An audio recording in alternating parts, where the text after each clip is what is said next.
welcome to the deep dive. Today we're doing something a bit different, sort of connecting the dots across time and myth. We're looking at German folklore, specifically the Erlking myth, and then jumping all the way to, well, ancient Greece and a very specific bronze statue found in the sea. Right. And then we're pulling it right into today, into a contemporary art piece. It sounds like a stretch, but there's a fascinating thread connecting them all. And that thread seems to be about transformation, but maybe not in the way we usually think about it. Exactly. Our sources are digging into excerpts that link the German Erlking myth with this incredible Greek bronze, the Jockey of Artemisian. Okay. And then, yeah, we see how this whole, let's call it a reframed cosmology, gets applied to a really unique art installation that's happening now. So our mission for you, listening, is to maybe see how this idea of surrender gets explored. Yeah, surrender not just as giving up or death, but maybe as a path to wholeness, integration, especially when facing overwhelming forces like nature itself. Okay, let's dive in. Part one, then, this reframe cosmology. We have to start with the Erlking. Most people know the Goethe poem, right? Father riding, terrified child. The spooky voice in the woods, the tragic ending where the child is dead. Classic romanticism, very powerful. But these sources we're looking at, they spin it completely differently. Radically different. It shifts from a straightforward tragedy about loss and maybe, parental failure to an allegory. An allegory for what? For initiation, a forced initiation into wholeness. So the poem isn't just about death, it's about crossing a threshold. Okay, that requires rethinking all the characters, doesn't it? If it's not just a horror story, then the Erlking, he can't just be the bad guy. Exactly. That's the big pivot. The sources argue he's not evil in a moral sense. He represents the active masculine force of nature. What does that mean, exactly? Active masculine force. Think necessity, intensity, the storm, the unstoppable pulse of life that demands things change, that insists on continuation even if it looks destructive. So his violence isn't malice. It's described as action without sentiment. It's the force that takes what needs transforming. The old interpretations focus on the father failing to protect. This one says, maybe the taking itself was inevitable, necessary. Okay. So he's the catalyst, the one who forces the change, forces the old self to die so something new can come through. Precisely. And the child isn't just a victim. Right, the child. The child represents the soul, or perception maybe. The part of us still sensitive enough to hear nature's voice, the Erlking's call. But the child is terrified. That fear is central to the poem. Oh, absolutely. And that fear is real, it's natural, because radical transformation from the perspective of the thing being transformed, well, it feels like death, doesn't it? Yeah. Especially to the part of us, the ego, that wants to stay the same. So the fear is part of the process, not just a sign that something's wrong. Exactly. That sensitivity, even coupled with fear, is actually what allows the child to be sort of taken across that threshold. Okay, if the Erlking is this active, taking force, there must be a counterpoint, right? A receptive force. Where is the child taken to? That's the other crucial part. That role is the receptive feminine principle. Think Gaia, Mother Nature, or maybe specifically Artemis in some interpretations. Artemis, protector of the wild. Yes, she embodies that encompassing power, the realm of integration, healing, belonging. But she also represents natural limits, boundaries that need respecting. The key idea here is that the Erlking's act, the taking, happens within her larger embrace. It's not an isolated act of destruction. So it's like a dance between these two forces, the active and the receptive. A necessary union. The sources really emphasize this idea of reuniting opposites, force and tenderness, death and renewal, the tearing and the healing. It feels like it's pushing back against a later split in thinking. It definitely connects back to older, maybe pre-Christian ways of seeing the divine, where creation and destruction weren't so rigidly separated into, a purely good transcendent father and a potentially dangerous, subdued nature or mother figure. Right. This reinterpretation seems to say you need both for wholeness. You need the taking and the receiving. Okay, this makes sense. But there's another key element in the poem itself. The horse. Ah, yes, the horse.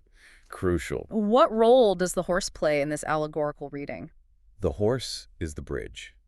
It's the mediator between the father-child and the Erlking nature.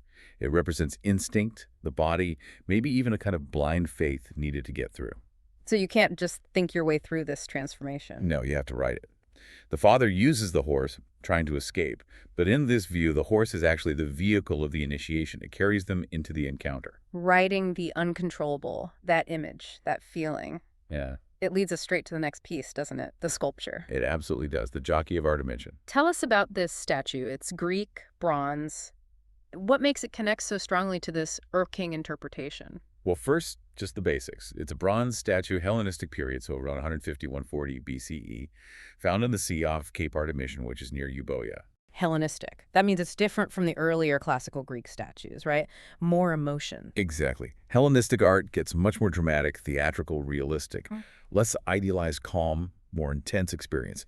And this statue, it's incredible. It's a slightly larger-than-life horse, caught in this explosive full gallop. You feel the raw power. And the wider. The rider is this small boy, looks almost fragile in comparison. He's riding bareback, leaning way forward, sort of fused with the horse's motion. So how does this image connect back to the child in the Erlking myth? He seems, well, committed, not just terrified. That's the connection. He embodies that space between control and surrender. Mm. You could almost imagine him as the Erlking's child reborn, having passed through the fear. No longer resisting. Exactly. He's not fighting the force anymore. He's riding with it, maybe even as it. Right. The statue has this amazing psychic charge, partly because of the sheer imbalance of power.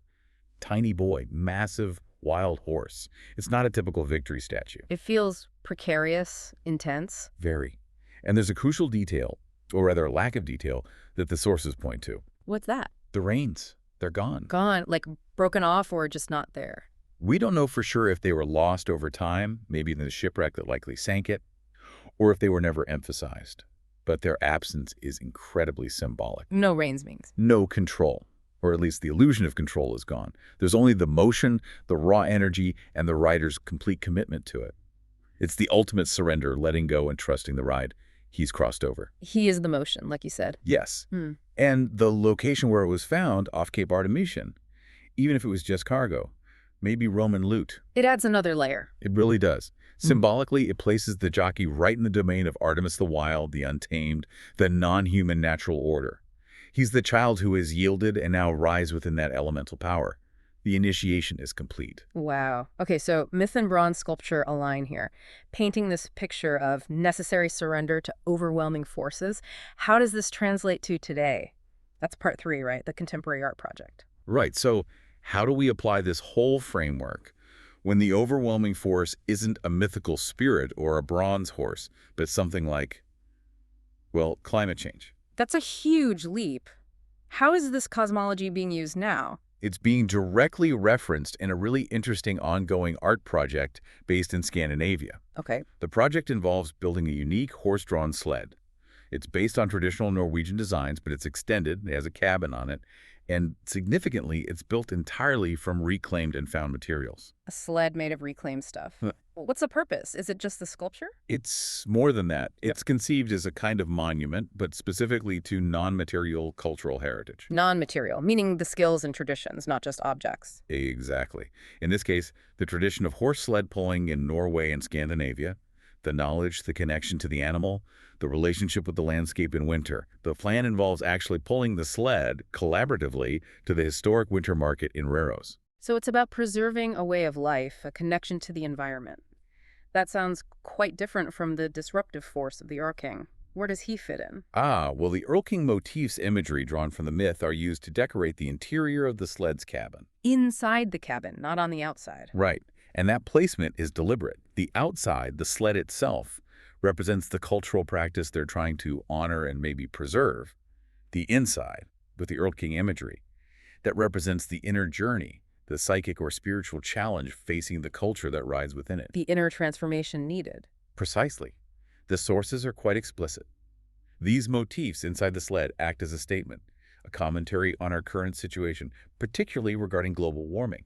How so? It draws a parallel between the child's resistance in the poem and our collective cultural resistance to facing the consequences of, well, excess consumption, environmental damage, the avoidance of responsibility. So the project isn't just about celebrating the past, it's confronting the present. The Erlking is knocking on the door of the sled cabin, so to speak. You could definitely see it that way. The sled itself, built from reclaimed materials, relying on traditional low-impact transport, it almost feels like a response forced by necessity. The Erlking, that force of necessary change, is making demands on our culture. And the most obvious demand relates to the sled itself. The snow. The whole tradition, the non-material heritage the sled celebrates, depends fundamentally on winter, on snow. And that's disappearing. So the sled becomes this poignant symbol. It poses a stark question, doesn't it? How long can this connection to the land and the tradition survive if the very conditions it relies on vanish? It forces us to think. How do we want to face this transformation? As victims clinging to something that's melting away? Or can we somehow ride this change? Embrace the transformation, even if it means letting go of familiar ways, like the jockey letting go of the reins. Exactly. It pushes us towards that idea of yielding, not as defeat, but as maybe finding a new way to live within the boundaries that nature, that Artemis represents. What excess do we need to let go of? It's a powerful connection. It brings the myth right into the heart of our current environmental and cultural challenges. Yeah, it frames a climate crisis not just as a technical problem, but as a kind of collective initiation, a demand for profound change. So let's just quickly recap this journey for everyone listening. We started with a rereading of the Erlking myth transformation as necessary initiation. Then we saw that visually, powerfully captured in the ancient Greek bronze, the jockey of Artemision, the rider who surrendered control. And finally, we landed on this contemporary art project, The Sled, which uses that whole framework to ask urgent questions about culture, climate, and our resistance to change. And through all of it, whether it's the child, the jockey, or us facing the implications of the sled project, that core insight about control, or rather the release of control, keeps coming back. Surrender to the process. Surrender to the natural, maybe overwhelming process, recognizing the force not as purely malevolent, but as perhaps necessity itself. It brings us back to that union of opposites we talked about earlier. The taking and the receiving. Right. The tearing and the healing, the force and the embrace, the will and the trust. You seem to need both. So as we wrap up this deep dive, maybe there's a final thought for our listeners to consider based on everything we've explored. Well, yeah. If we take this framework seriously, the Erlking as the active pulse of life demanding change, and Artemis as the fundamental natural boundary we need to respect, then maybe the question for you, listening, is this. Considering the global challenges we face now, the ones highlighted by that sled project, what active pulse, what necessary force are we collectively resisting?